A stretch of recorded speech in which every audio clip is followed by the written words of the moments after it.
Everywhere you look, it seems as if someone is twittering or talking about the 140-character microblogging phenomenon. This week, Media140 conference took place here in London, and we went around to see how Twitter impacts telecoms.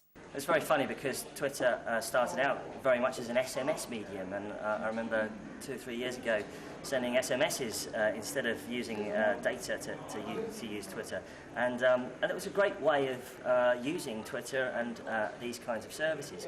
Obviously, as the devices themselves have evolved and the platforms have evolved, we use SMS as part of a number of other tools, but SMS is still really big and really interesting, and it's interesting to see how SMS has really taken off in other countries like in Japan for Twitter use.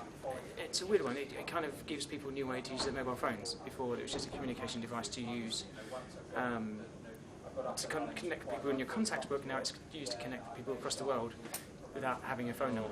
The impact that Twitter has on telecoms, it's very much ignore issues of network load and all that kind of stuff, but it's really helped the community come together a bit more. So it's much more possible now to figure out what the guy who runs O2 Litmus is thinking, what the guys are doing over at Vodafone about apps and services, and I think that's really positive for the telco industry in general.